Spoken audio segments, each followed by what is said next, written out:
I know Team, chat wants me to crash out and tank. lose my mind, and I mean, we got 39 shots on net. What do you want to say? Like, DeBrusque hit a post, had a couple of really good chances, just couldn't buy one tonight. Um, you know, Gibson just played a really stellar game. It was a boring game, like no real feeling to it until the end when Sherwood high hit on Raymond. Let's be honest, got away with one. Um, Maybe fined for that one. Who knows with George Peros these days. Um, I actually saw an interesting thing in chat there that yeah, Foot probably does stick around for this whole year, gets fired, and then Manny leads the charge from there. Um, Also Hughes not out there at the end of the game. That's a uh, I don't even want to think about what kind of red flag that is. After all the chatter we've heard today, I think that was my least liked part of it. Was in the 4-on-4, there was no 43 out there, and I know that like the game is pretty much out of reach, but oh man, it's tough. We're in a tough place right now, man. And like I read that Biz was talking, like Biz Nasty, talking on TNT that apparently he's heard that Rutherford has carte blanche to either rebuild or not. It's on him. And so whatever Rutherford chooses to do, he's apparently been told from Aquilini himself. And this is like Bissonnette has some pretty reliable sources in the NHL. I mean, he was the first one to kind of report the turmoil between JT Miller and Elias Pettersson. So yeah, man, I don't know where the hell we're going from here. I really need to see Foot's post-game press conference because this one's really hard to dissect. Like we talked about in the intermission, these guys are working hard. They're just not put in the right position. I mean, yeah, Lankinen let in 3 goals again, but did he really have a freaking chance on any of them? Like MP29 had just a god awful game. Mm-hmm. Right? Like the first goal and the third goal just looks like a lost fish out there in the defensive end. And that's a veteran defender, like a veteran stay-at-home defenseman who's known for not making those kinds of, just positional errors. And to me, when you see that sort of stuff happening with veterans and we're just struggling to get grade A chances again, 5-on-5. I mean, although tonight arguably was one of our better 5-on-5 games, we just couldn't bury. And that comes down to the skill on the team. So on one hand, you have to hold Alvin and Rutherford accountable for the roster that we have. And on the other hand, you have to hold Foot accountable for being an inexperienced coach and not knowing how to manage his assets appropriately. And I think the most frustrating part about Foot is when he talks to the media and when he speaks, he sounds like he knows what he's doing and like he wants to do the right things. Has he been told to do certain things? Is he relying too heavily on assistant coaches who he thinks are more experienced in offense and defense? I don't know. Right? Like, I wish we were inside the room to know. I wish we had a better inside insight into what's going on, but it's a very strange year for the Vancouver Canucks. In my history as a fan, have never seen this kind of just confusion and lack of direction or identity in the club. It's very new territory for everyone, and I think that's why everyone is kind of uneasy, nervous, wanting something to happen because this team isn't going anywhere with the current makeup, whether that's coaching or roster. So something has to change. And there's only so long until you kind of run out of time or the change isn't going to be effective whatsoever for this year. So obviously you can't come out in public and say you're going to tank. I mean, it's against the rules to purposely lose games. And I mean, Rutherford is a very smart guy. Maybe he's inadvertently tanking this team to get at least a third overall draft pick. Like, it's a very deep draft. Maybe he's seeing that Verhoff kid and what he has done to move up the draft rankings and going, maybe we do move Quinn. If we get a pick in the top 3 and we want Verhoff, we trade up and make sure we get him. I don't know. Maybe that's the plan. I mean, Verhoff would look really good on the left side.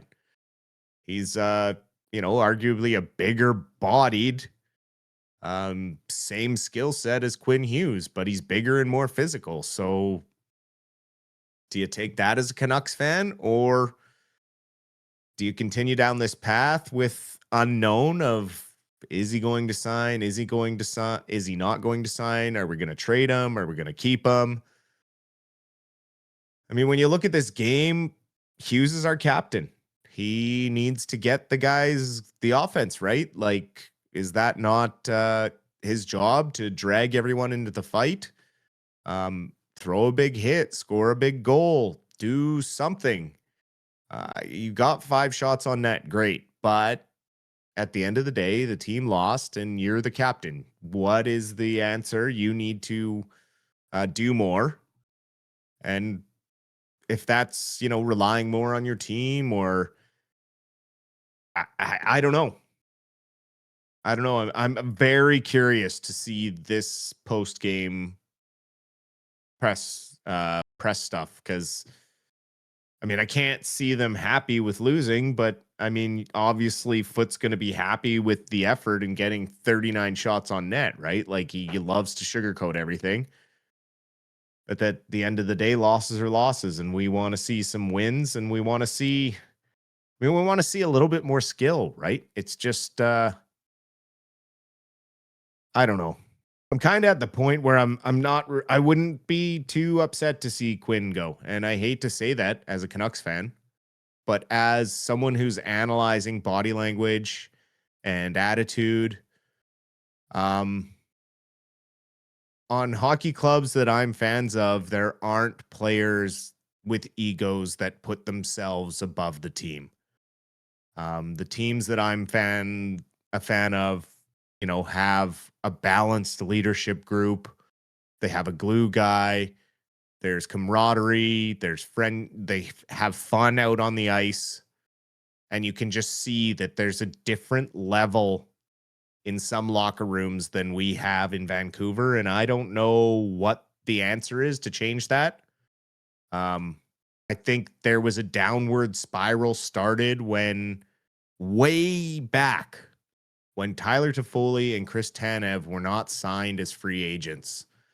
I think was the beginning of the end of this locker room, and the lack of proper veteran leadership. And then the next step was trading Bo Horvat. Well, signing Miller to a long-term contract before Bo Horvat, when everyone was like, oh, Horvat's contract is up. He's got 3 30-goal seasons in a row. Let's give him some money. And then everyone goes, oh, no, he wants $8 million. We can't pay him that. I know the big thing with Horvat was he seemed like he didn't drag the team into the fight, but look at the teams that he was kind of saddled with as a captain. Was that team really going to get into the fight if he dragged them there?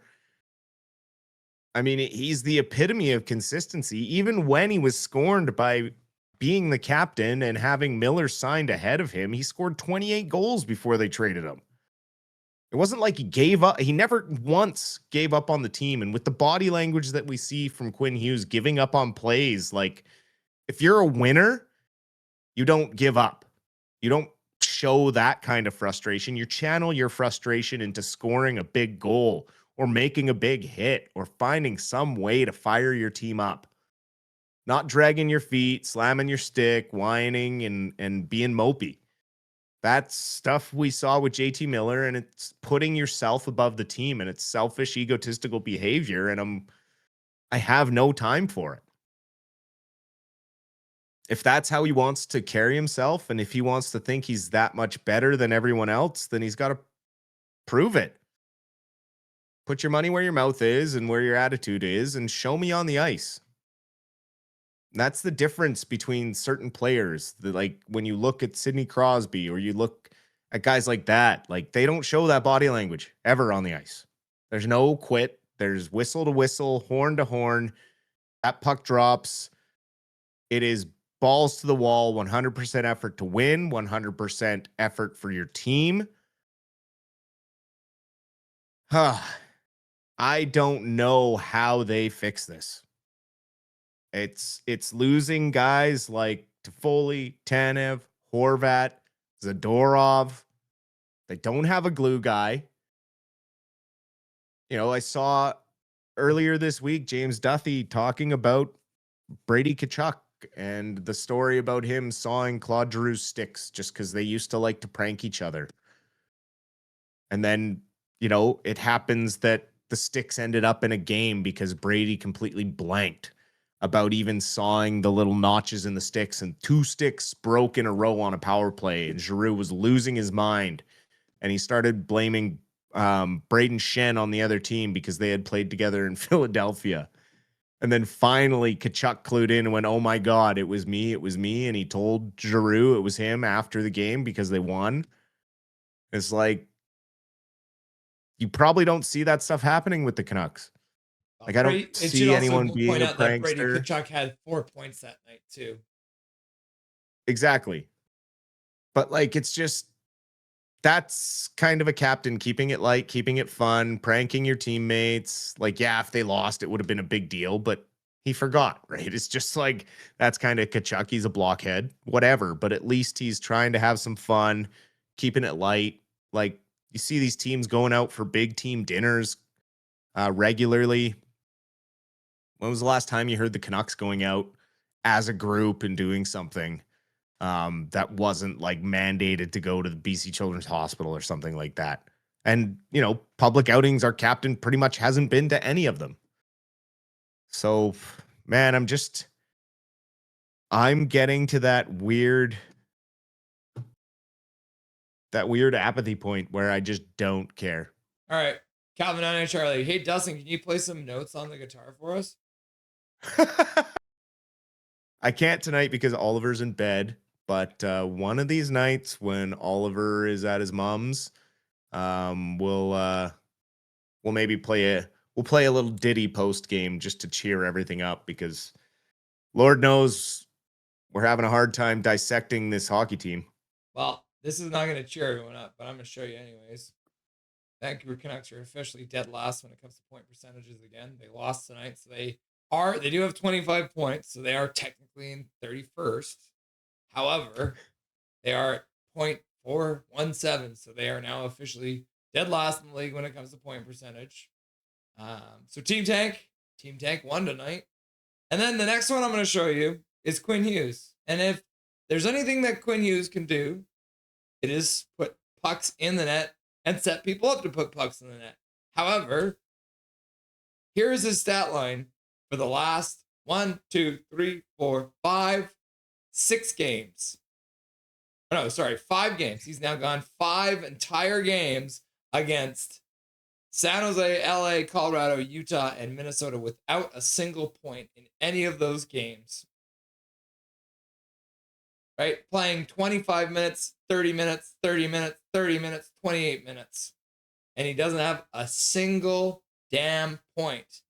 And then the last point that I will make is I just checked, and Quinn Hughes, I can confirm, did not play another shift after the empty net goal was scored on the Vancouver Canucks tonight. I don't know if that's because he was already at 25 minutes for the night, which he did hit 25 minutes tonight, even though he didn't play the last 5 minutes of the night. But I just also don't see Mr. Foot taking Quinn Hughes out of the game because it doesn't seem like he can control him because he needs to be tamed, apparently. So that tells me that there might be something wrong with Mr. Quinn Hughes. But again, we'll have to wait and see for Foot's post game. And I think the next thing I'll talk about, this might be the most angry 3 stars I've ever seen Shorty put in. So who are the 3 stars? Well, I mean, you got to give John Gibson the first star. 39 saves, shutout victory. That's absolutely number 1. Number 2, I'm probably giving to Sandin Pellikka for his 2 assists. And then number 3, I mean, I guess you give to James Van Riemsdyk for the game-winning goal, right? Exactly. And I can that's tell that's how you pick 3 stars for a hockey game. No matter if it's a win or a loss, that's how you pick 3 stars. Don't need to look. This is how we do it. Cue the song. This is how we do it. Yeah. And yes, Connor, I do agree. I see your question there. I do agree. Hughes does not lead by example defensively. It's never been his strong suit. However, when he's getting the amount of ice time that he is getting, he needs to. And so that's something that he needs to take a step back and focus on. It's hard to give Quinn Hughes trouble about 2-on-1s when you see Marcus Pettersson play it so badly. But, I mean, Marcus Pettersson knows how to play a 2-on-1 most of the time. Quinn Hughes, I don't think in his entire tenure as a Vancouver Canuck, I don't think he's ever played a 2-on-1 properly. And you know why that is? Because the sample size is so small. Because generally when there's a 2-on-1, it's a result of him being up the ice playing as a forward. Yeah, it's usually Hronek being back. And Hronek is very good at 2-on-1s because he's facing them constantly, just like me and Dustin playing as a defensive pair. Dustin got really good at 2-on-1s because he was always covering for me because I had fallen behind the net on the other side of the surface. Yeah. It got to the point where even opposing teams would be frustrated to come on a 2-on-1 with me because I'd stopped too many of them. We had a good goalie too. That guy, he knew exactly what you were gonna do. Our old goaltender Andrew, and he knew exactly what was going on. You had probably almost more synergy than me and you did a lot of the time because he was almost like your partner back there. Well, yeah, we spent a lot of time together. Oh my God. So in the poll question today, where do you stand on Quinn Hughes these days? Trade for futures, got to keep our best player, trade for roster players, or uncontrollable crying and laughing? Which one did you vote for? I think right now it's just uncontrollable crying and laughing because I can't believe we gotten to this point. I really can't.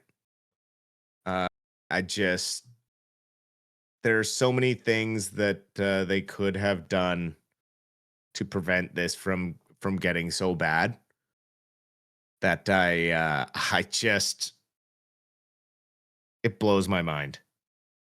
They're in a spot where they can't afford to trade for only prospects or futures, like in draft picks, because those are such maybes. We're already a depleted club as it is because of the way, the dead cap that we're carrying, the number of bottom 6 forwards in skill that we have signed as top 6 guys, really does a number on your cap. And I just don't know, nor can I see what the path forward is. And that's tough. Ending last year, I was pretty sure what the path forward was going to be. And 2 of those 3 things happened. Bluger, they held on to. I thought he was going to be dealt as well, but obviously good that they didn't because of this situation down the middle. But again, you would love to fix it through trades, but you need partners to do that. The easiest way to rebuild is to just get a high draft pick and hope that the prospects that you drafted this year are ready to go. I mean, Coots has played his butt off to be invited to the World Junior camp. So one of 27 players invited to that. So kudos to him. Still playing on not a great Seattle team, but pretty much leading the charge offensively there, which is very positive news. Honestly, to the point, I'm surprised the Canucks haven't tried to call him up on an emergency basis, but again, I'm sure we'll see him at the end of the year when his season is over, playing a few more games down the stretch. But as for right now, man, you could maybe move Sherwood to a Stanley Cup contender for a first round draft pick, but then that, could be a 25th to 30th to 32nd pick in the first round, and could be a big maybe. And I'm man, we're in a tough spot. We're handcuffed. We're backed into a corner, which is never a good position to be trading from. But at the same time, have to hold steady until the right deal comes along, because it's not like, well, I say that, but I also have to be realistic and just kind of, prep Canucks fans out there. Like, Sherwood on any other team is a third line player. He's a third line winger. And you have to be realistic in your expectation of what you're going to get in return for a third line winger. Just because he plays as a top six forward on this team and has elevated his game because of the ice time that he's been getting doesn't mean that we're going to get that type of asset offered in return. So, if Sherwood ends up getting traded for, a young prospect and like a second round pick, don't be surprised. If he doesn't necessarily get a first round pick, like we think, we tend to overvalue our prospect, our assets. And I think we're at risk of doing that heavily as fans with Sherwood and being disappointed with the return. But you have to be realistic about where these guys are going and what the type of team they're being traded onto is and where they are at in their competitiveness. I feel like I am in Monty Python and the Holy Grail, and I'm standing there with King Arthur, and we're looking up at the Canucks. We're like, I don't want to go there. That's a silly place. So let's move on to the Abbotsford Canucks. We'll start off with the news of the day. Jet who? Jet woo! Has been placed on waivers. So that is for the purpose of getting him down. So technically he could be selected by another team. I can't see that happening, but it is the Canucks, so who knows. But as long as he clears waivers, he will be assigned to the Abbotsford Canucks. Will be a big boost for them because they need it for that penalty kill, because it has been trash lately. Yeah, it will be great to get that veteran presence back there on the blue line for sure in Abbotsford.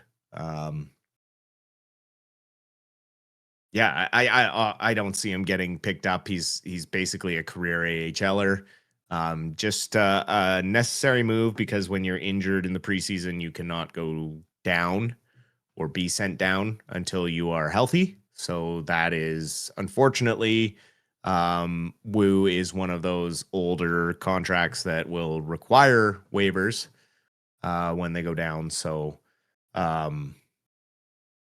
hopefully he's good to go and gets into a couple practices, and then we see him very soon in that Abbotsford lineup, mentoring those young defensemen we have down there.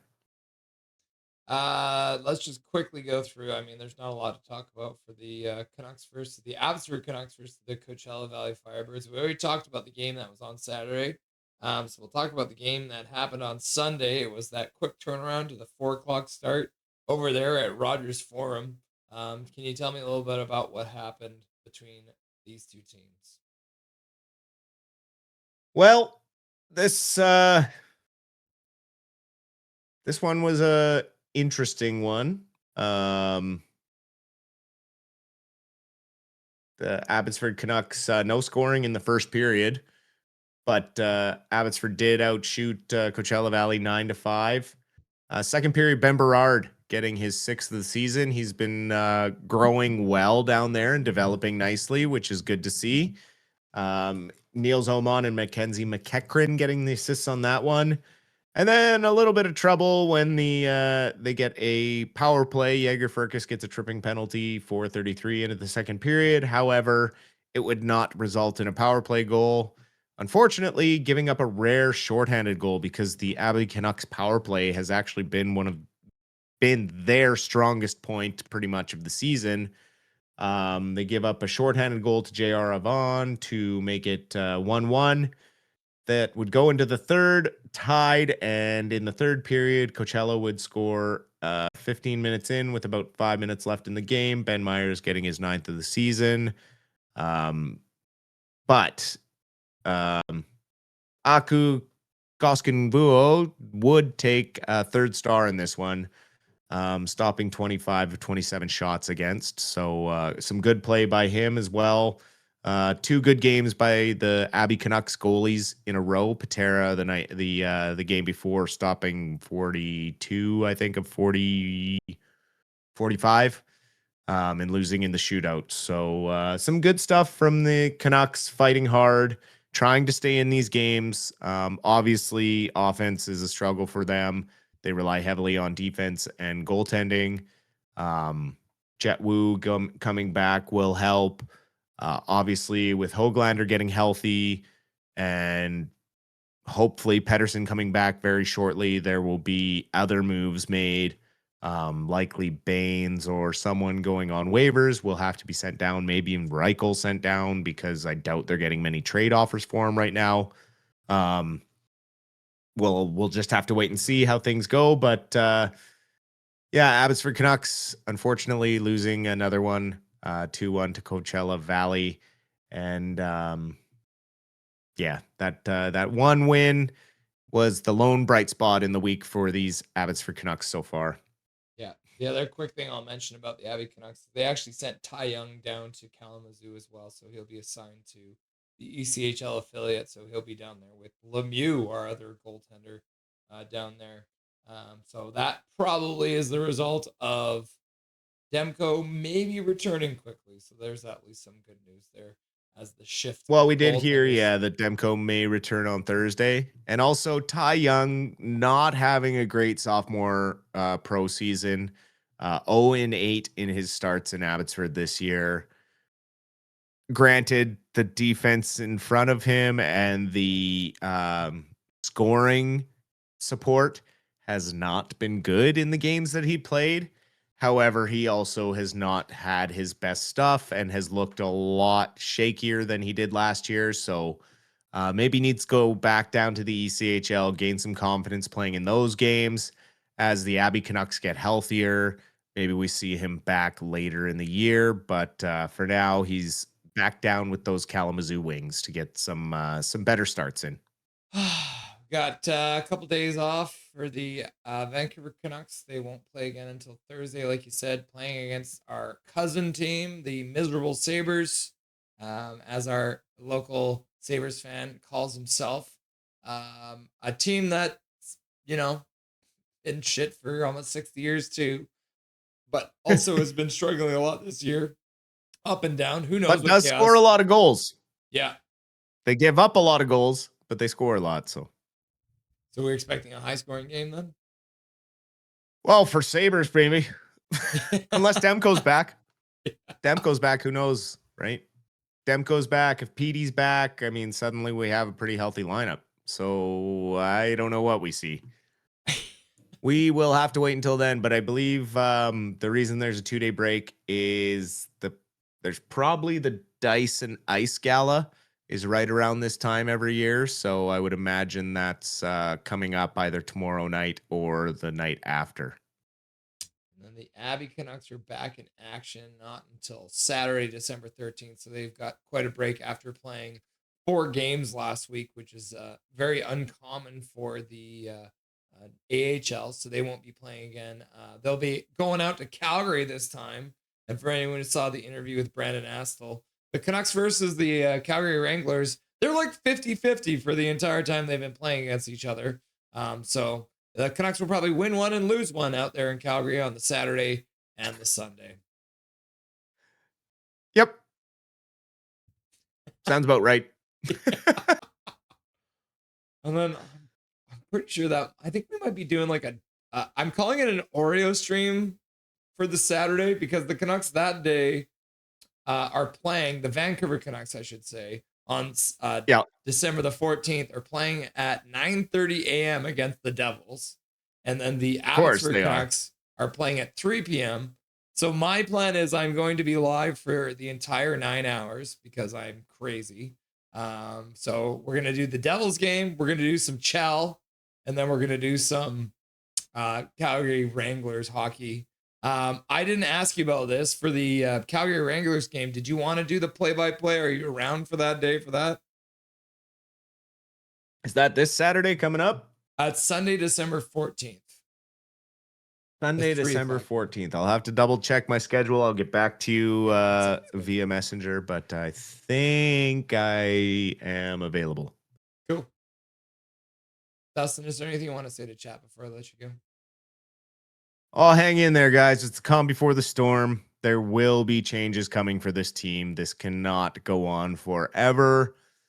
I mean, if it continues and we don't see changes happening before Christmas, then it's pretty clear that the goal is to tank for this season. So we just need to buckle in and take what we get and just kind of ride it out.